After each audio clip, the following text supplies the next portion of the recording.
Antes de sumergirnos en la historia, no olviden darle like al video y decirnos en los comentarios desde donde nos están viendo. La arrogancia de un hombre con placa no vale nada cuando enfrenta el amor de un padre por su hija. Déjame contarte algo que vi con mis propios ojos, amigo.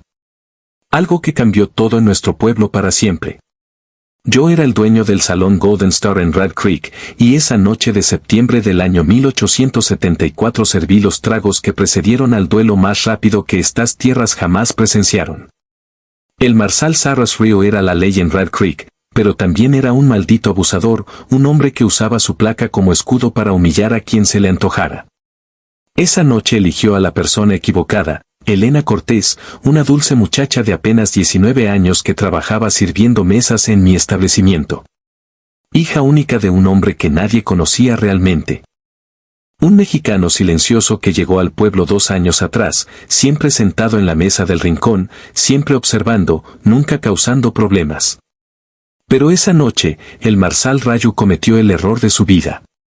Derribó a Elena de un empujón, riéndose como si fuera la cosa más divertida del mundo. La bandeja voló por el aire, los vasos se estrellaron contra el suelo de madera, y la muchacha cayó de rodillas. El salón quedó en silencio, ese tipo de silencio que precede a las tormentas. Y entonces, desde la mesa del rincón, 3 mesas atrás de donde Elena había caído, escuché el sonido inconfundible de un martillo siendo amartillado. Un clic metálico que heló la sangre de todos los presentes. Espera un momento, si esta historia te está atrapando, imagina lo que viene, un secreto que podría destruir a un Marshal entero. Estaba limpiando vasos detrás de la barra cuando todo comenzó. Era una noche como cualquier otra en Red Creek, territorio de Montana, con los mineros gastando su paga semanal en whisky barato y los jugadores de póker concentrados en sus cartas. El aire olía a humo de tabaco, a serrín mojado y ese aroma particular que solo los salones del oeste tienen, mezcla de sudor, alcohol y sueños rotos. Elena se movía entre las mesas con su bandeja, esquivando manos que intentaban pellizcarla, sonriendo educadamente a insultos que no merecía escuchar. Era una buena muchacha, demasiado buena para ese trabajo. Pero la vida no siempre nos da opciones, ¿verdad? Su padre, ese hombre callado que todos llamábamos simplemente el mexicano, estaba en su lugar de siempre, mesa del rincón junto a la ventana que daba a la calle principal. Sombrero de ala ancha cubriéndole medio rostro, ponchó marrón sobre los hombros y ese revólver que siempre llevaba en el cinto, un Colt Navy del 36 que brillaba incluso en la luz tenue del salón. Yo sabía que era el padre de Elena porque ella le llevaba café cada hora, sin cobrarle, pequeños gestos que una hija tiene con su padre. Pero nadie más en el pueblo parecía notarlo, o quizás simplemente no les importaba. Era solo otro mexicano más en un pueblo fronterizo lleno de gente que huía de algo. El Marshal Rayu entró alrededor de las 8 de la noche. Lo recuerdo perfectamente porque el reloj de pared dio la hora justo cuando empujó las puertas batientes. Alto, de hombros anchos, con ese bigote rubio que se retorcía en las puntas y esa placa de 5 puntas que reflejaba la luz de las lámparas de aceite. Venía con sus 2 perros falderos, Pique y Jennings, ambos diputados igual de corruptos que su jefe. Se sentaron en una mesa central, la mejor del salón, y comenzaron a beber. Primero fue whisky, luego más whisky, y cuando el alcohol comenzó a soltarles la lengua, empezaron con lo de siempre, historias de hombres que habían arrestado, peleas que habían ganado, gente que les debía favores o dinero. Historias que yo había escuchado 100 veces, cada una más exagerada que la anterior. Elena se acercó a servirles la tercera ronda. Vi cómo Rayu la miraba de esa manera que hace que la piel se erice, esa mirada que no es admiración, sino posesión, como si la muchacha fuera ganado en su rancho. Oye, bonita, dijo Rayu con voz pastosa, agarrándola por la muñeca cuando Elena dejó los vasos sobre la mesa.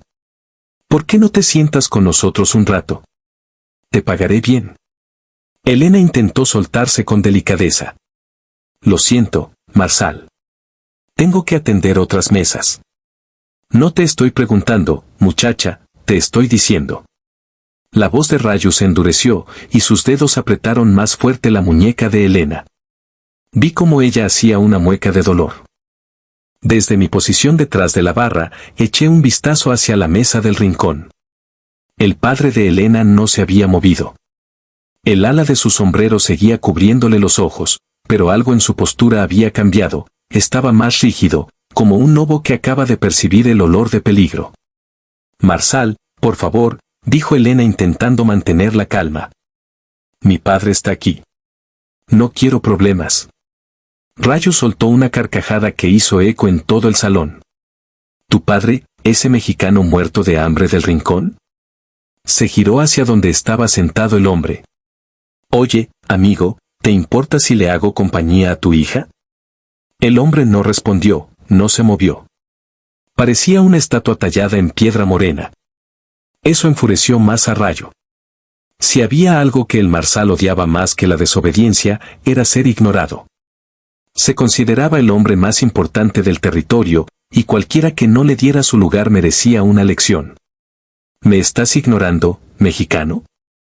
Rayo se puso de pie, empujando su silla hacia atrás con un chirrido. Cuando el Marsal de este pueblo te habla, respondes, ¿entiendes? Silencio. El salón entero había dejado de respirar. Los jugadores de póker mantenían sus cartas suspendidas en el aire. Los mineros en la barra habían dejado de beber. Hasta el piano mecánico en la esquina parecía haber dejado de tocar, aunque sé que eso es imposible. Papá, no, susurró Elena. Y en ese susurro había algo más que miedo, había advertencia. Rayo la empujó hacia un lado. No fue un empujón suave, fue violento, lleno de rabia de hombre borracho que necesita demostrar su poder. Elena trastabilló hacia atrás. Su bandeja voló por el aire, y los vasos que llevaba se estrellaron contra el suelo de madera en una explosión de vidrio. La muchacha cayó de rodillas, y el sonido de su cuerpo golpeando el suelo fue como un trueno en medio del silencio. Y entonces lo escuché, ese sonido que reconocería en cualquier lugar. Clic. El martillo de un revólver siendo amartillado. El padre de Elena se había puesto de pie. No recuerdo haberlo visto moverse. Fue como si simplemente hubiera aparecido ahí, de pie junto a su mesa, con el Colt Meddy apuntando directamente al pecho del Marsal Rayo. La luz de las lámparas se reflejaba en el cañón del arma, y vi algo en los ojos de ese hombre que me hizo comprender que no era un simple mexicano cualquiera.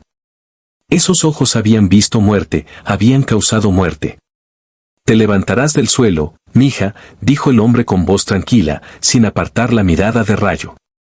Vete detrás de la barra con don Samuel. Elena obedeció inmediatamente, levantándose con cuidado de no cortarse con los vidrios rotos, y corrió hacia donde yo estaba. La recibí detrás de la barra y le hice señas de que se agachara. Rayo miraba el revólver apuntándole, y por primera vez desde que lo conocía, vi incertidumbre en sus ojos. Pero era un hombre orgulloso, demasiado orgulloso para retroceder frente a un salón lleno de testigos. ¿Sabes qué pasa cuando apuntas un arma a un Marsal, mexicano?, dijo Rayo intentando recuperar su compostura. Te cuelgan sin juicio, sin preguntas. ¿Sabes qué pasa cuando un cobarde con placa golpea a una muchacha indefensa?, respondió el padre de Elena. Su español tenía un acento que no pude identificar, mezcla de norte de México con algo más antiguo. Se encuentra con hombres que no toleran cobardes. Pique y Jennings, los diputados, pusieron sus manos sobre sus armas, pero no las desenfundaron. Algo en la manera en que el mexicano sostenía ese revólver les decía que desenfundar sería su último error. No sé quién diablos crees que eres, escupió Rayo. Pero esta placa me da autoridad en todo el territorio de Montana. Puedo hacer lo que quiera con quien quiera. Esa placa no significa nada para mí. El hombre dio un paso adelante, y su poncho se abrió ligeramente, revelando un segundo revólver en su cinto. He visto hombres mejores que tú morir suplicando por sus vidas. He matado hombres peores que tú sin perder el sueño. El acento al decir matado hizo que la palabra sonara como una sentencia. Rayo tragó saliva. Lo vi. Todos lo vimos. Esto no termina aquí, viejo, dijo Rayo, intentando salvar algo de dignidad. Mañana vengo con una orden de arresto por amenaza a un oficial de la ley. Mañana, dijo el mexicano con una sonrisa que no llegó a sus ojos. Puedes venir con un ejército si quieres. Estaré esperando. Rayu salió del salón, seguido por sus diputados, y cuando las puertas batientes dejaron de moverse, el lugar entero explotó en murmullos. Todos hablaban al mismo tiempo, especulando sobre quién era ese mexicano, de dónde venía, por qué un hombre así se escondía en un pueblo perdido como Red Creek. El padre de Elena guardó su revólver con un movimiento fluido, practicado por años de repetición. Se acercó a la barra donde yo estaba con Elena, y por primera vez vi su rostro completo bajo la luz. Era mayor de lo que había pensado, probablemente rondando los 50 años, con arrugas profundas alrededor de los ojos y cicatrices que contaban historias que nunca compartiría. ¿Estás bien, mija?, preguntó tocando suavemente el brazo de Elena. Sí, papá, gracias.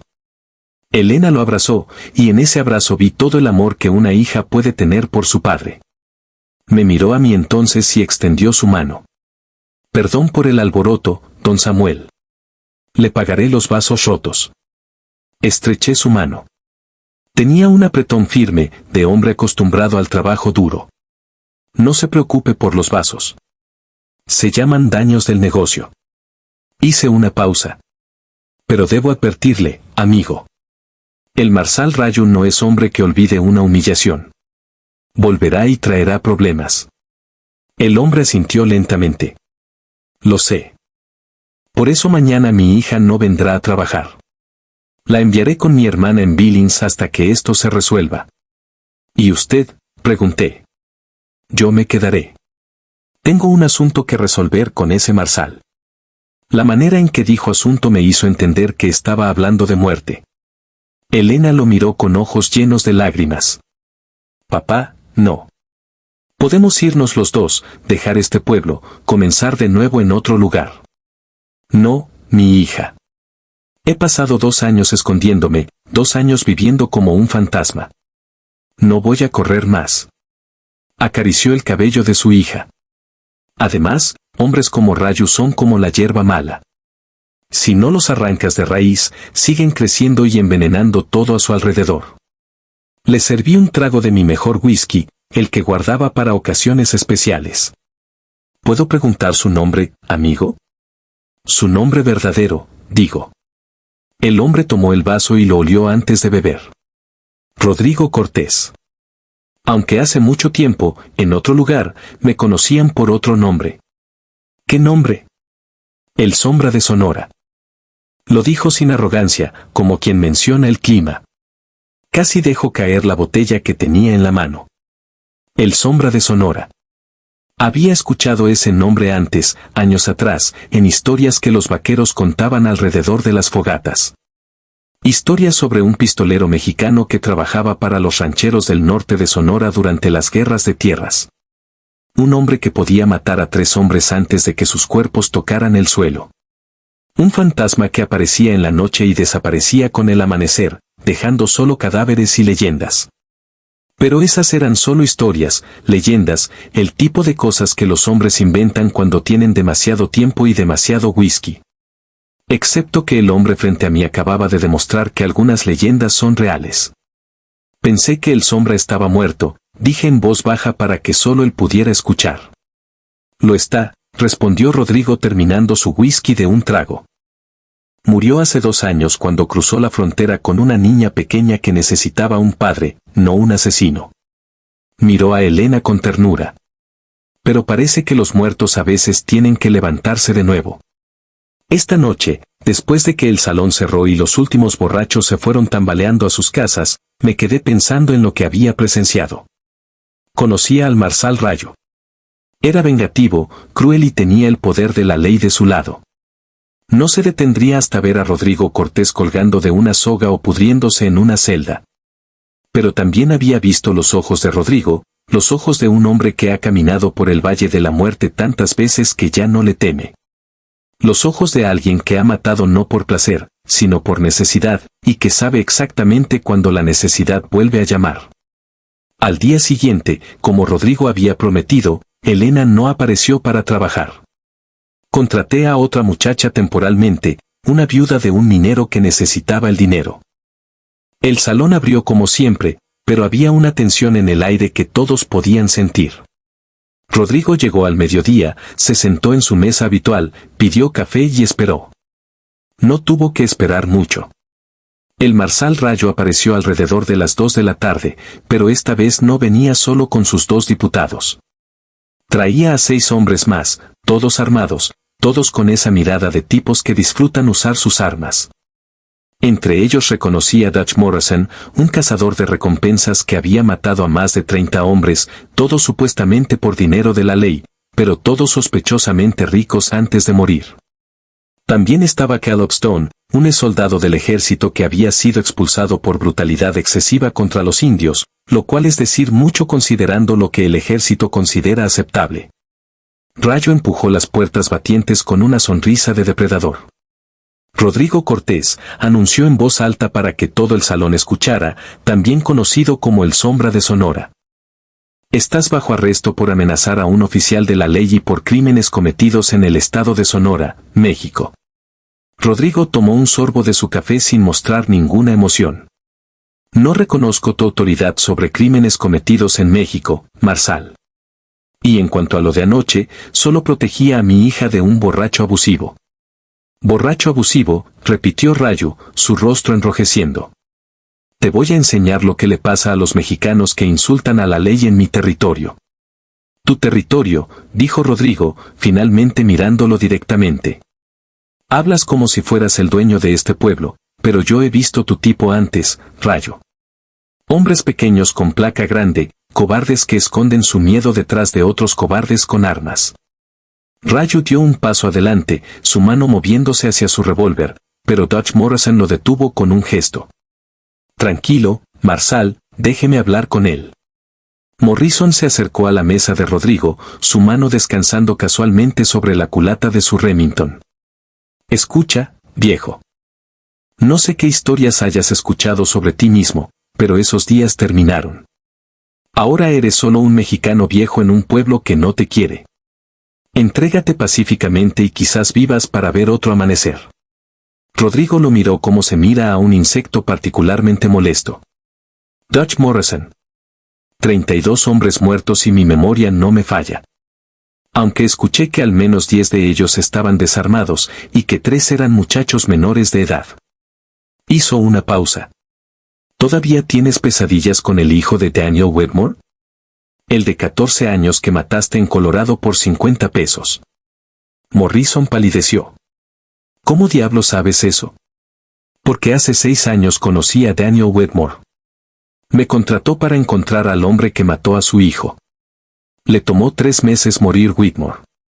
3 meses de tortura que le hubiera aplicado si no me hubiera hecho prometer que la venganza sería rápida. Rodrigo sonrió sin humor. Cumplí mi promesa. El hombre murió rápido, pero nunca prometí que sería indoloro. El salón entero contuvo la respiración. Morrison retrocedió un paso, su rostro ahora completamente blanco. Rayo, viendo que estaba perdiendo el control de la situación, desenfundó su revólver. Suficiente, Rodrigo Cortés, te arresto por... No terminó la frase. El Colt Navy de Rodrigo ya estaba en su mano, apuntando directamente entre los ojos del marsal. Nadie vio el movimiento. Un momento, el revólver estaba en su funda. El siguiente, estaba apuntando.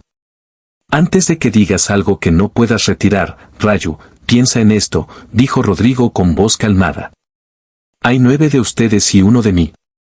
Las matemáticas parecen estar de tu lado, pero yo puedo matar a 3 hombres antes de que tu cerebro procese que estás muerto. Otros 4 caerán antes de que tus amigos siquiera desenfunden completamente. Los últimos 2 probablemente logren disparar, y quizás uno de ellos me alcance. Quizás. Hizo una pausa. La pregunta es, ¿cuáles 3 quieren ser los primeros? Porque puedo garantizarte, Rayo, que tú serás el número 1. El silencio en el salón era absoluto. Podía escuchar mi propio corazón latiendo, el crujido de las vigas de madera sobre nuestras cabezas, el susurro del viento afuera. Caleb Stone, el exsoldado, se aclaró la garganta. Marsal, quizás deberíamos reconsiderar esto. Podemos traer más hombres, rodearlo apropiadamente. ¿Qué? Gruñó Raju sin apartar la mirada del cañón del revólver apuntándole. ¿Tienes miedo, Stone? No es miedo, señor, es táctica. Este hombre claramente sabe lo que hace. Raju escupió al suelo. Todos ustedes son unas malditas gallinas. Bien, hagámoslo de la manera correcta. Enfundó su arma lentamente, manteniendo sus manos visibles. Rodrigo Cortés, te desafío a un duelo. Mañana al mediodía en la calle principal. Si ganas, te vas del pueblo y no volvemos a vernos. Si pierdes, bueno, no tendrás que preocuparte por nada más. Rodrigo consideró la oferta por un momento, luego asintió. Acepto tu desafío, Marsal, pero con una condición. ¿Cuál? Si yo gano, tú y tus hombres dejan este pueblo para siempre. Red Creek merece mejor ley que basura con placa. La cara de Raju se puso roja como un tomate maduro. ¿Cómo te atreves? ¿Aceptas o no?, interrumpió Rodrigo. Raju apretó los dientes tan fuerte que pude escuchar el rechinar desde donde estaba. Acepto. Mañana al mediodía. No llegues tarde, mexicano. Salieron del salón, y cuando se fueron, todo el lugar explotó en conversaciones. Algunos apostaban a favor de Rodrigo, otros a favor de Raju. La mayoría simplemente planeaban dónde pararse para tener la mejor vista del duelo, sin arriesgarse a recibir una bala perdida. Rodrigo volvió a su café como si nada hubiera pasado. Me acerqué a su mesa y me senté sin pedir permiso. ¿Estás seguro de esto?, le pregunté en voz baja. Raju no peleará limpio. Tendrá francotiradores en los tejados, trampas en la calle, algo. No es hombre de honor. Rodrigo sonrió, y por primera vez vi algo de calidez en esa sonrisa. Lo sé, don Samuel. Hombres como Raju nunca pelean limpio. Por eso he sobrevivido tanto tiempo. Siempre espero lo peor de la gente, y rara vez me decepcionan. Entonces, ¿tiene un plan? Siempre tengo un plan. Se tocó el pecho, donde bajo el poncho debía estar el segundo revólver. Y siempre tengo respaldo. Esa noche, el pueblo entero habló del duelo. Los comerciantes comenzaron a hacer apuestas oficiales. El periódico local, el Red Creek Chronicle, mandó al reportero joven a entrevistar a ambas partes. El alcalde, un viejo corrupto que estaba en el bolsillo de Raju, intentó cancelar el duelo citando leyes contra violencia en público, pero nadie le hizo caso. Yo cerré el salón temprano y fui a la iglesia. No soy hombre particularmente religioso, pero algo en todo esto me decía que al día siguiente iba a presenciar algo que cambiaría el curso de Red Creek, y quería estar en paz con mi conciencia. El padre Miguel estaba rezando cuando entré. Me vio y señaló el banco junto a él. Has venido por el duelo, ¿verdad, Samuel? Sí, padre. No sé por qué, pero siento que debería rezar por alguien. ¿Por quién? ¿Por el Marsal o por el mexicano? Honestamente, padre, creo que por el pueblo, porque sin importar quién gane mañana, Red Creek ya no será el mismo. El padre Miguel asintió sabiamente. He visto muchas cosas en mis 60 años, hijo. He visto guerras, hambres, enfermedades, pero nunca he visto un pueblo tan listo para explotar como este. El Marsal Raju ha oprimido a esta gente durante 5 años, la ha extorsionado, golpeado, humillado. Y todos hemos permitido porque teníamos miedo de ser los siguientes. Y ahora aparece un extraño dispuesto a enfrentarlo. No un extraño, Samuel. Un padre defendiendo a su hija. Eso es algo que Dios entiende perfectamente. El padre me miró con ojos que habían visto demasiado. A veces Dios envía ángeles, a veces envía a hombres con revólveres. La justicia divina no siempre llega de la manera que esperamos. Esa noche dormí poco. Cada vez que cerraba los ojos, veía el cañón del Colt Navy apuntando. Escuchaba el clic del martillo siendo amartillado. El día del duelo amaneció despejado y frío, típico de septiembre en Montana. El sol brillaba como si no supiera que hombres iban a morir bajo su luz. Me levanté temprano y abrí el salón, sabiendo que muchos querrían beber antes del mediodía. Tenía razón. A las 8 de la mañana ya había 20 hombres en el bar, todos hablando del duelo, todos especulando sobre el resultado. Rodrigo apareció a las 11. Venía vestido diferente, ya no llevaba el poncho polvoriento. En su lugar, vestía una camisa negra, un chaleco de cuero trabajado con diseños mexicanos y un pantalón negro metido en botas de montar bien cuidadas. Los dos revólveres colgaban de su cinto en fundas que mostraban años de uso. Se veía exactamente como lo que era, un pistolero profesional. «Buenos días, don Samuel», me saludó quitándose el sombrero. «¿Me sirve un café, uno fuerte?» Le serví el café más fuerte que tenía, tanto que probablemente podría haber disuelto hierro. Se lo tomó sin azúcar, sin leche, sin hacer mueca alguna. «¿Dónde está Elena?», pregunté. «En el tren a Billings. Salió anoche. Mi hermana la recogerá en la estación». Miró por la ventana hacia la calle principal, donde ya se estaba reuniendo una multitud. No quería que viera esto. «¿Está seguro de lo que va a hacer?» «Nunca estoy seguro, don Samuel. He estado en más de 40 duelos en mi vida. He ganado todos.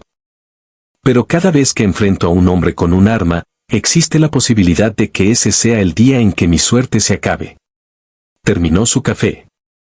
«Pero no puedo vivir con el miedo, y no puedo dejar que mi hija crezca en un mundo donde hombres como Rayo hacen lo que quieren sin consecuencias». A las 11:30, el Marsal Rayo apareció. Venía con sus 8 hombres, todos armados hasta los dientes. Dutch Morrison llevaba un rifle Winchester además de su revólver. Caleb Stone tenía 2 Colts en el cinto. Los demás estaban igualmente preparados para la guerra.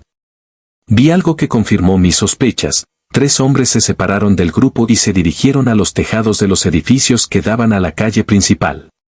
Francotiradores. Me acerqué a Rodrigo. 3 hombres en los tejados, edificio del banco, la tienda general y el hotel. Rodrigo asintió sin sorpresa. «Lo sé, los vi subir». «¿Puede hacerme un favor, don Samuel?» «Dígame». Sacó un sobre de su camisa y me lo entregó. «Si no salgo de esto, envíele esto a mi hermana en Billings. La dirección está en el sobre. Es mi testamento y una carta para Elena». Tomé el sobre con manos temblorosas. «Se lo prometo». Al mediodía, la calle principal de Red Creek estaba más llena que durante la celebración del 4 de julio. Hombres, mujeres, hasta algunos niños se apiñaban en las aceras, en las ventanas, en cualquier lugar que ofreciera una vista del duelo. Algunos habían apostado tanto dinero que su futuro dependía del resultado. Otros simplemente querían ser testigos de un momento histórico. Yo estaba en la puerta del salón con el sobre de Rodrigo guardado en mi bolsillo interior, rezando para no tener que usarlo. El Marsal Rayo se paró en un extremo de la calle, frente a la oficina del sheriff. Rodrigo caminó calmadamente hasta el otro extremo, frente al salón. Entre ellos había unos 50 metros de tierra compactada, la misma tierra que había visto cientos de duelos, pero nunca uno como este. El alcalde, cumpliendo su rol ceremonial, se paró en el medio con un pañuelo blanco. «Caballeros, este es un duelo legal bajo las leyes del territorio de Montana. Las reglas son simples. Cuando suelte el pañuelo, pueden disparar. El duelo termina cuando un hombre cae o se rinde. ¿Están listos?» Rayo asintió, su mano flotando sobre la culata de su revólver, un pacemaker cromado que había sido regalo del gobernador. Rodrigo simplemente miró al Marsal, sus manos colgando relajadas a los costados de su cuerpo. «¿Alguna última palabra?», preguntó el alcalde. «Sí», dijo Rodrigo, su voz proyectándose para que toda la calle pudiera escuchar. «Elena, si algún día escuchas esta historia, quiero que sepas que tu padre te amó más que a nada en este mundo, y que algunos hombres valen la pena enfrentar, no porque queramos pelear, sino porque no pelear sería traicionar todo lo que somos». Rayo escupió. Palabras bonitas para un hombre muerto. El alcalde levantó el pañuelo blanco. El mundo entero pareció detenerse. No había sonido, no había viento. Solo 2 hombres mirándose a través de 50 metros de tierra polvorienta, cada uno sabiendo que en segundos uno de ellos estaría muerto. El pañuelo cayó. Lo que pasó después lo vi, pero mi cerebro tardó varios segundos en procesarlo. Raju desenfundó primero, su mano moviéndose hacia su pacemaker con velocidad practicada. Fue rápido, muy rápido, pero Rodrigo fue imposible. Su mano se movió como un relámpago. El Code Nedi apareció en su palma como si hubiera sido invocado por magia. Y antes de que Raju hubiera levantado su arma a nivel del pecho, Rodrigo ya había disparado. ¡Bam! El sonido del disparo retumbó por toda la calle como el golpe de un martillo divino. Vi el impacto, la bala golpeó a Raju directamente en el pecho, justo sobre el corazón. El Marshall se tambaleó hacia atrás, su pacemaker cayendo de sus dedos sin haber disparado un solo tiro. Pero Rodrigo no había terminado. En un movimiento fluido que parecía haber sido coreografiado, pero que era puro instinto de supervivencia, se tiró al suelo rodando hacia la izquierda. Justo cuando 3 disparos de rifle sonaron desde los tejados, las balas levantaron polvo exactamente donde había estado parado un segundo antes. Desde el suelo, Rodrigo sacó su segundo revólver y disparó 3 veces hacia los tejados. 3 veces. 3 impactos. 3 francotiradores que cayeron de sus posiciones con gritos de dolor. Van, van, van. Todo había durado quizás 5 segundos. Dutch Morrison y Caleb Stone desenfundaron sus armas, pero antes de que pudieran apuntar, Rodrigo ya estaba de pie, sus 2 Colts apuntando hacia ellos. No lo hagan, dijo Rodrigo con voz tranquila. Raju está muerto. Los francotiradores están muertos o heridos. Esta pelea terminó. Pueden vengarlo y morir aquí o pueden tomar sus cosas e irse del pueblo como acordamos. Ustedes eligen. Vi a Morrison y Stone intercambiar miradas. Eran hombres duros, asesinos ambos, pero no eran estúpidos. Habían visto lo que Rodrigo acababa de hacer. Habían visto velocidad que desafiaba la lógica. Morrison fue el primero en enfundar. No me pagan suficiente para esto. Miró a los demás diputados. Chicos, creo que nuestro trabajo aquí terminó. Uno por uno, los hombres de Raju enfundaron sus armas. Caleb Stone fue el último, su rostro rojo de furia contenida. Esto no termina aquí, mexicano. Raju tenía amigos en el gobierno territorial. Entonces, diles que vengan, respondió Rodrigo. Estaré esperando, pero les advierto lo mismo que te advierto a ti. Rat Creek es mi casa ahora, y protejo mi casa. Los hombres se fueron, llevándose el cuerpo de Raju sobre un caballo. Los 3 francotiradores bajaron de los tejados por su propia cuenta, 2 heridos de bala en el hombro, uno con un brazo roto por la caída. Ninguno quiso quedarse para explicarse. Cuando la calle se vació, la multitud explotó en gritos y aplausos. Algunos celebraban porque habían ganado sus apuestas. Otros celebraban porque el tirano que los había oprimido durante 5 años finalmente había caído. Pero yo no celebraba. Estaba procesando lo que había visto. Rodrigo guardó sus revólveres y caminó de regreso al salón, la multitud abriéndose ante él como el mar rojo. Cuando llegó a donde yo estaba, me extendió la mano. Gracias por sostener mi carta, don Samuel. Creo que no la necesitaré hoy. Le devolví el sobre, mis manos todavía temblando. ¿Lo que acabo de ver es humanamente posible? Se encogió de hombros. Práctica, don Samuel. 30 años de práctica y algo de suerte. Miró hacia donde había caído Raju. Aunque debo admitir, los francotiradores fueron una sorpresa. Pensé que tendría más. Más. ¿Cuánto se esperaba? Al menos 5. Raju era más barato de lo que pensé. No pude evitar reírme, aunque era una risa nerviosa, casi histérica. Es usted un hombre increíble, señor Cortés. No, don Samuel. Solo soy un padre que no quiere que su hija crezca con miedo. Se quitó el sombrero y se pasó la mano por el cabello canoso. Ahora, si no le importa, tomaré ese whisky que me ofreció la otra noche. El bueno. Creo que me lo gané.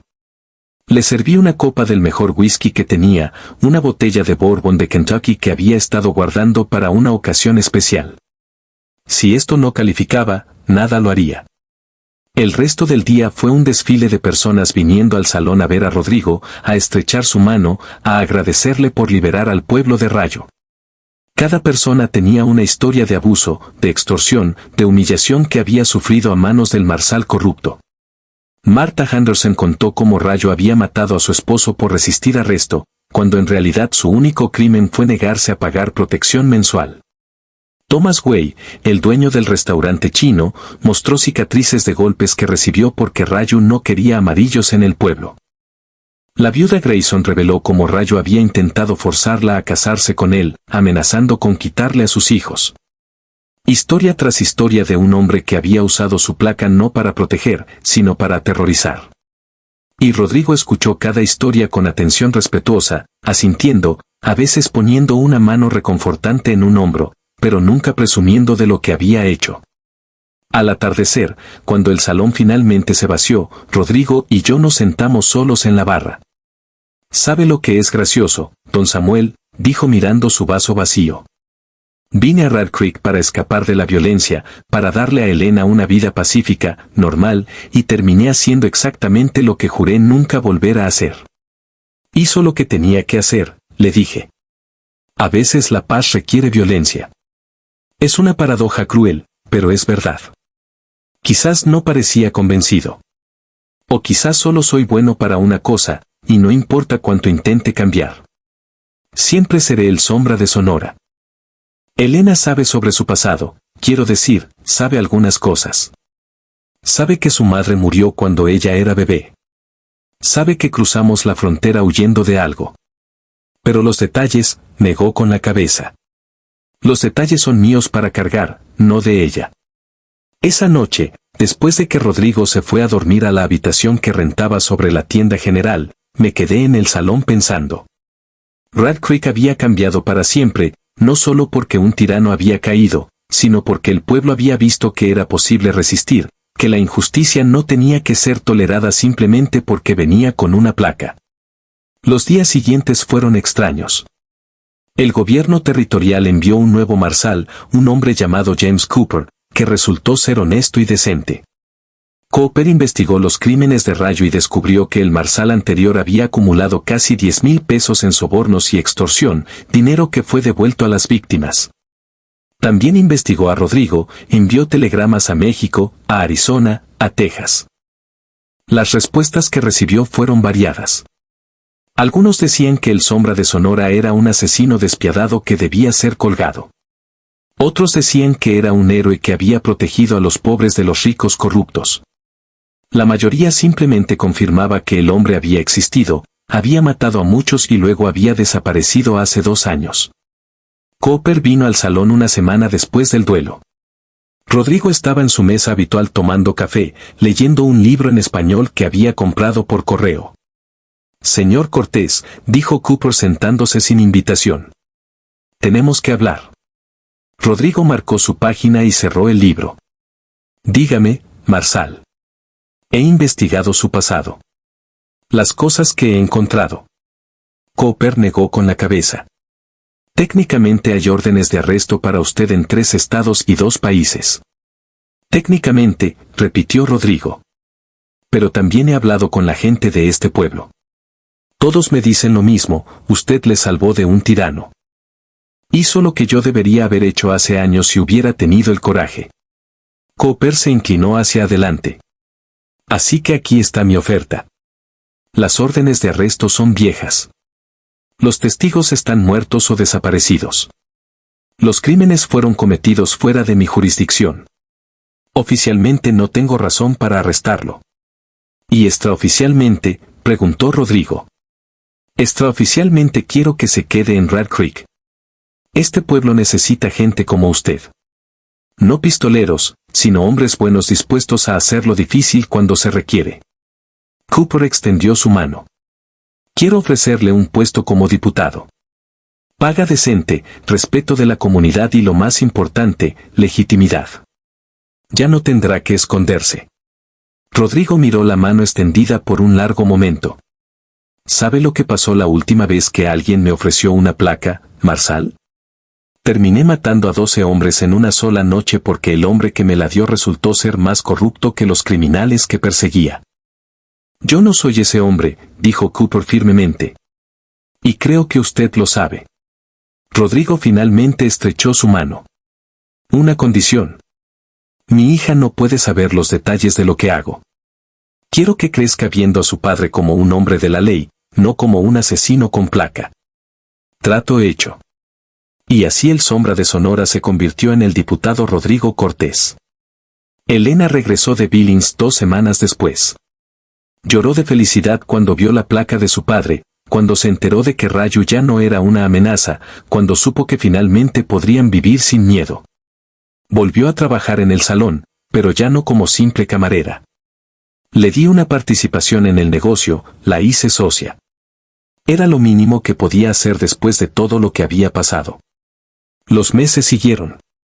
Red Creek prosperó bajo el nuevo liderazgo. El Marshal Cooper y el diputado Cortés limpiaron el pueblo de elementos criminales. Las minas produjeron más porque los mineros ya no tenían que pagar protección. Los comerciantes prosperaron porque podían operar sus negocios sin extorsión. Y Rodrigo se convirtió en leyenda no por los hombres que había matado, sino por los que no tuvo que matar. Su reputación era tal que los problemas simplemente no llegaban a Red Creek. Los bandidos escuchaban que el Sombra de Sonora vivía ahí y decidían robar en otro pueblo. Los pistoleros que buscaban hacerse un nombre evitaban el área. La simple presencia de Rodrigo Cortés mantenía la paz mejor que un ejército. Pero la paz, como aprendí en esos años, siempre es temporal. 3 años después del duelo con Rayu, un hombre llegó a Red Creek.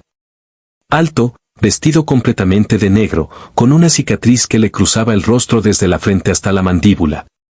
Se presentó en el salón un martes por la tarde y pidió whisky.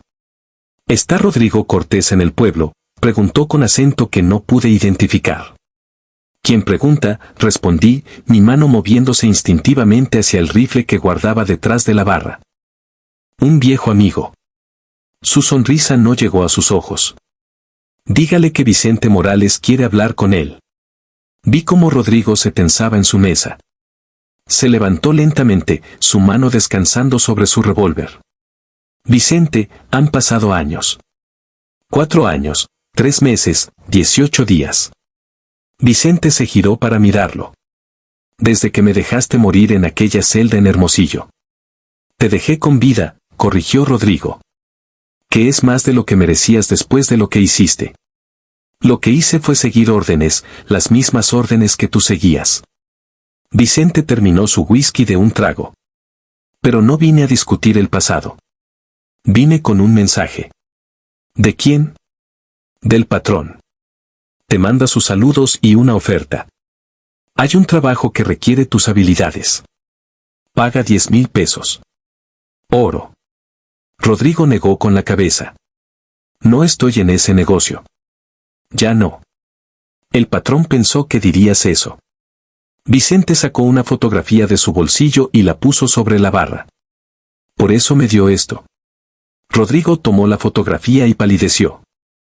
Incluso desde donde estaba, pude ver que era una imagen de Elena tomada recientemente comprando en el mercado.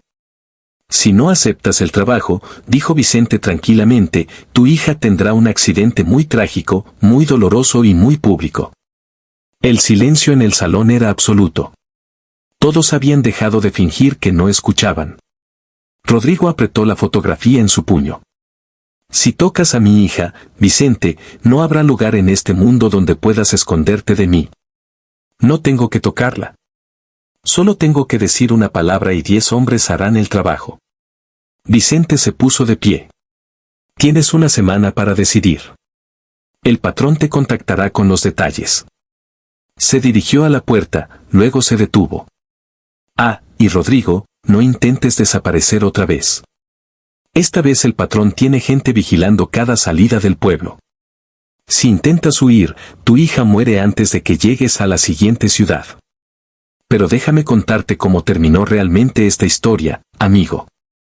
Porque lo que pasó después de la amenaza de Vicente es algo que todavía me cuesta creer, y yo lo vi con mis propios ojos. Rodrigo no huyó, no se rindió.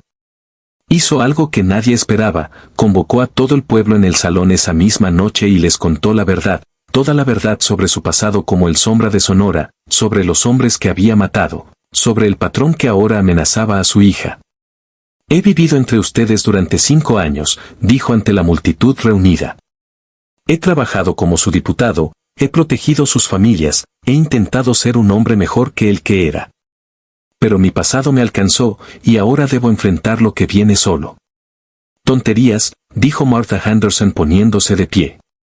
Usted enfrentó a Raju por mi pueblo. Ahora el pueblo enfrentará a su enemigo por usted.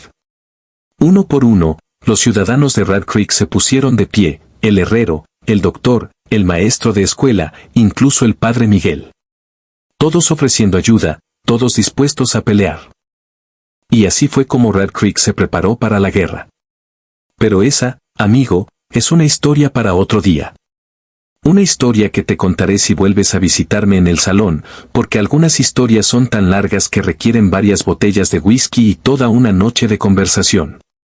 Lo que sí puedo decirte es esto: cuando Vicente regresó una semana después con sus 10 hombres, encontró un pueblo fortificado, armado y liderado por el hombre más peligroso que el oeste jamás conoció.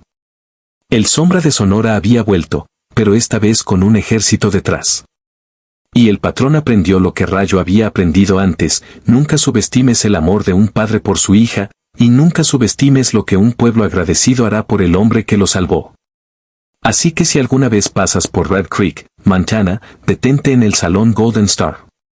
Busca la mesa del rincón junto a la ventana.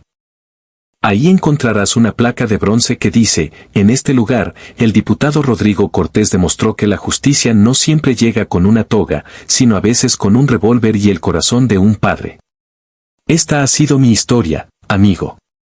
La historia que viví, que presencié, que aún me quita el sueño algunas noches. La historia de cómo un hombre común se convirtió en leyenda, no por los hombres que mató, sino por la hija que protegió y el pueblo que salvó.